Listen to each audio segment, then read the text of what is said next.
қаҳрамони навбатӣ барномаи таҳмтанро мо дар толори варзишӣ дарёфтем. мушоҳида карда шуд ки муслиҳиддин ҳоҷиев дастпарвари гӯштини тарзи озод аст. ном бурда ҳамарӯза ба машқу тамрин ва обу тоби бадан машғул мешавад. ба ӯ мураббӣ Муродалӣ Шукуров омӯзиш медиҳад.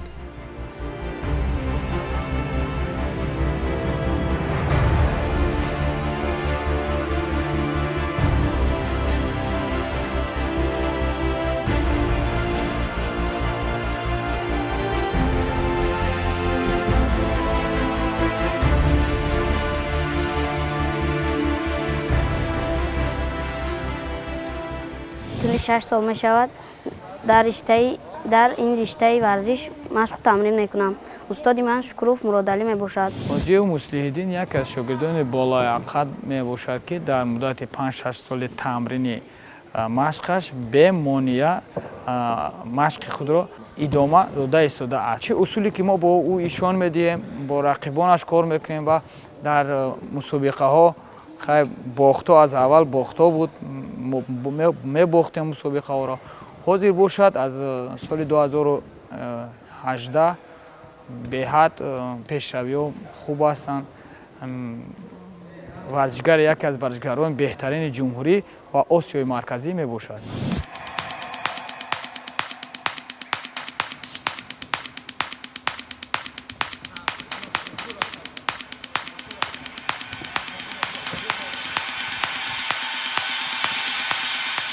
боиси таъкид аст ки варзишу солимӣ ҳамеша дар мадди назари давлату ҳукумати мамлакат қарор дорад. шароити арзандаи муосир боис гаштааст ки имрӯз наврасону ҷавонон ба таври васеъ ба машқу тамрин ва обу тоби бадан машғул шаванд. дар даврони соҳибистиқлолии кишвар дар ҷумҳурии Тоҷикистон намудҳои гуногуни варзиш рушд намуд ки дар саргаҳи он гӯштин ва намудҳои он меистад.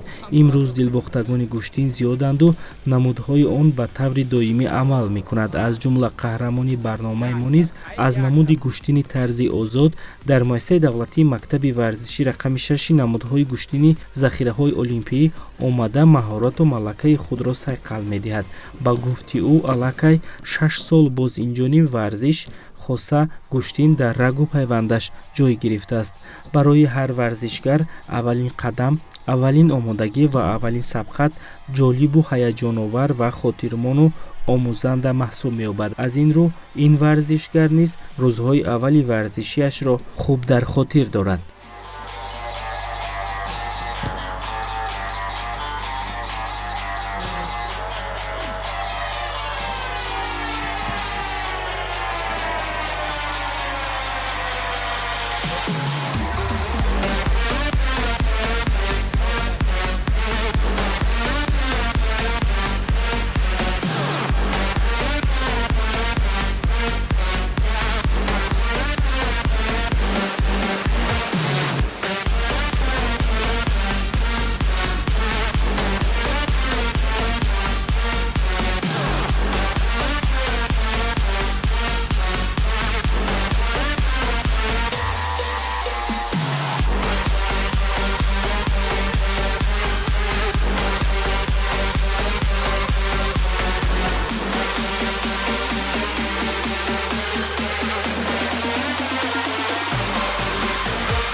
اول دوستانی من با مشق می آمدند و آنها مشق میکردند و من کوشش کردم که با آنها آیم و مشق کنم. من در مسابقه‌های ناحیوی، شهری و جمهوریوی اشتراک کردم.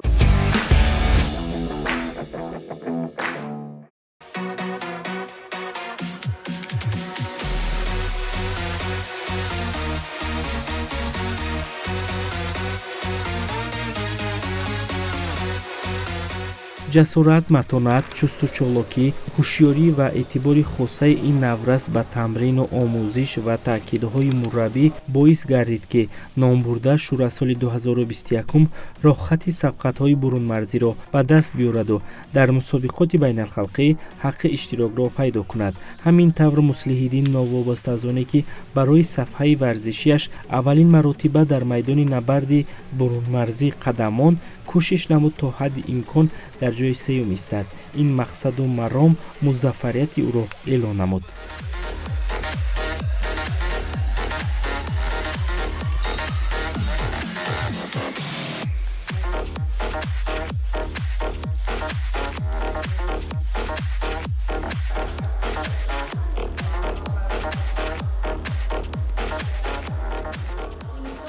аз соли 2021 ман кӯшиш кардам ки бо мураббиям ба дигар давлатҳо равам ва ман соли 2021 ба давлати ӯзбекистон шаҳри Фарғона рафтам ва дар он ҷо сазовори ҷои сеюм шудам ва ман боз ба ҷумҳурии Қазоқистон рафтам ва дар он ҷо сазовори ҷои аввал гаштам.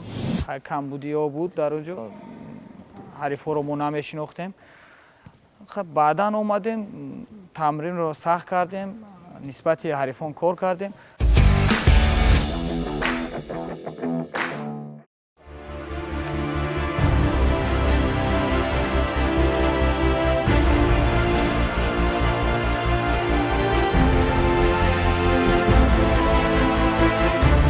дар гурӯҳи мураббии Муродалӣ Шукуров ки зиёда аз 50 нафар варзишгари Навраз тамрини омӯзиш мегирад, аксари онҳо ба маҳорати варзишӣ ва ҳунарнамоии Муслиҳиддин эътибори хоса доранду кӯшиш менамоянд, то дар вақтҳои зарурӣ аз усулҳои пешгирифтаи ӯ бархурдор гарданд. агар дар сабқатҳои дохилӣ бо ӯ рақиб бошанд, пас дар мусобиқоти барунмарзӣ бо ӯ рафиқанду зер як парчам ва бо мақсади ғолибият ба даст овардан дар як даста номи Тоҷикистонро муаррифӣ мекунанд. илова бар ин, онҳое ки токунун дар майдони дохили ҷумҳуриявӣ ба мусобиқа баромаданд, талош доранд чун қаҳрамони барномаи мо омӯзишу тамрини худро зиёд карда берун аз ватан низ маҳоратсанҷӣ кунанд. аниқтараш музаффарияти қаҳрамони барнома ба дигар варзишгарон мояи ифтихор ва василаи илҳомбахш дар самти солимиву варзиш ва тарбияи ҷисмонӣ мебошад.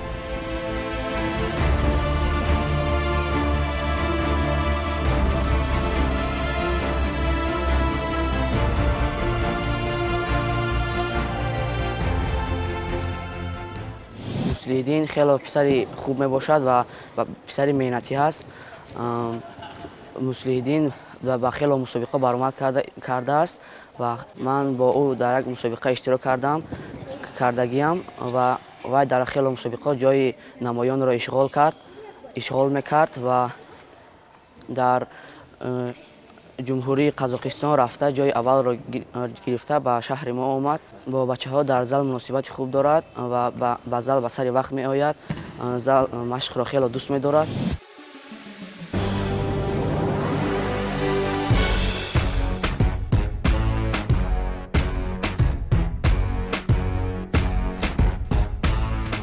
медал, ҷом, диплому сипоснома ва ифтихорномаҳои ба даст овардаи варзишгар зиёданду бешумор. худи ӯ медалҳояшро ба 100 адад, диплому ифтихорномаҳояшро ба 120 ва ҷому ҷоизаҳои варзиширо 10 адад мешуморад.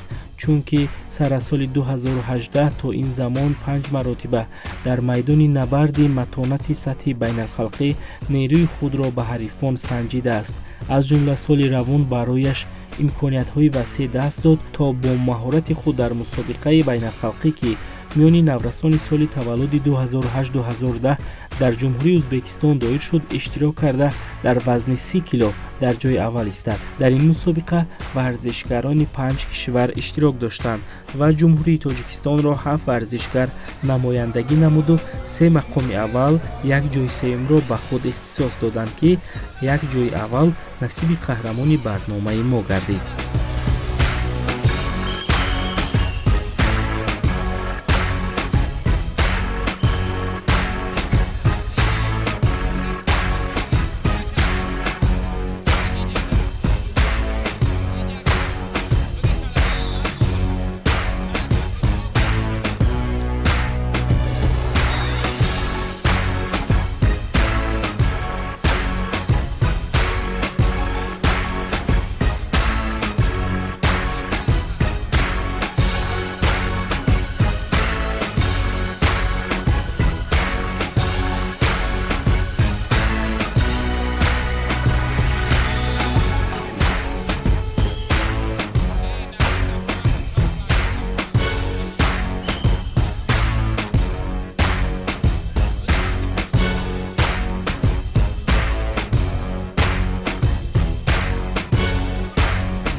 سال 2023 بعد دولت ازبکستان رفتم بعد شهری بخارا. من در آنجا 5 رقیب داشتم و در آنجا 5 رقیب خود را مغلوب کرده سزاوار جای اول شدم. در این مسابقه ورزشکاران ما 3 جای اول گرفتند و 1 جای سوم. جای اول نسبت حاجی مصلح‌الدین گشت و بهراموف علیرضا و ثابتوف ثابت از ولایت سوخت. یوسفوف بلال جای سزاوار جای سوم شد.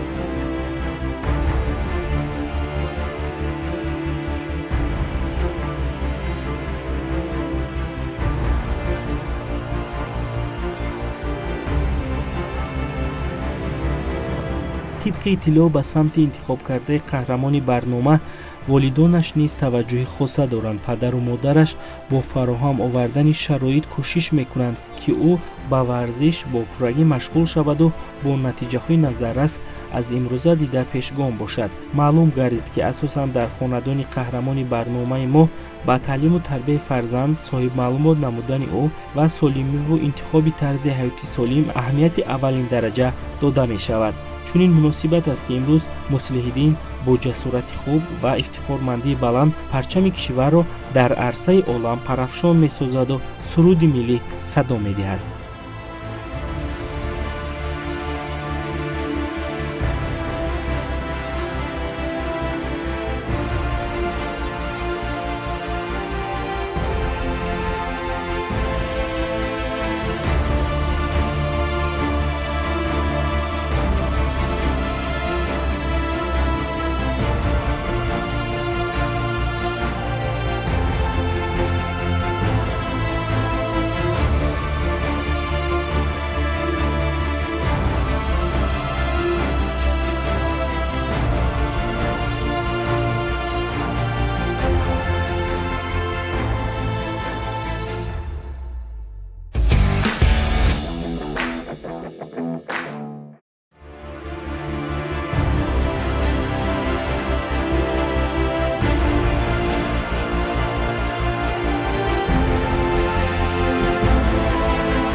باعث تاکید است که نمود انتخاب نموده قهرمان برنامه گوشتین طرزی آزاد یکی از نمودهای قدیمترین گوشتین به شمار می رود. اصلا گوشتین طرزی آزاد نمودی کهن بنیاد بوده در قطار دیگر نوع‌های ورزش تدریجاً انکشاف یافت و در تمام منطقه‌های گوناگون جمهوری تاجیکستان پیروان خویش را پیدا کرد.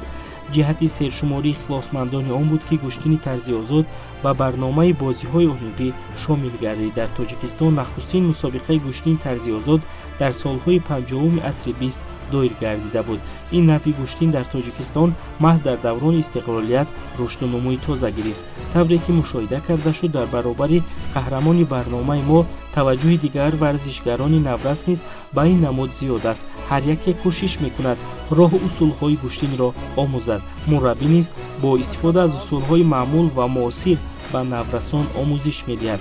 طبق اطلاع علاقه به مانند مصلح‌الدین بازدهها دستپروران این گروهی ورزشی علاقه اشتراکچی و جایزه‌دار مسابقه‌های ناحیوی جمهوریوی و بین‌المللی میباشند. با اطلاع مربی توجه والدان و ورزشگران نورس به ورزش است که تمرین‌ها در سطح ضروری صورت می‌گیرد و در نتیجه دستاوردهای ورزشی ورزشگران زیاد می‌گردد.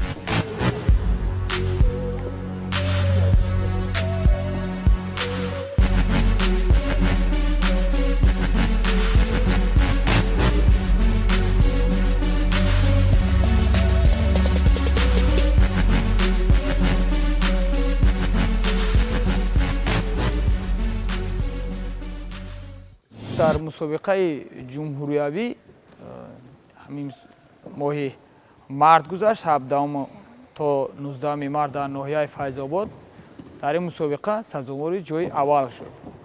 بهترین از ورزشگر است. ما از این امید کلان داریم که در آینده همین خیل پرچمبردار ملت باشد و افتخار ملت باشد. من کوشش میکنم که مشق و تمرین را زیاد کنم و در آینده در دیگر دولت‌ها پرچم تاجیکستان را بلند بردارم.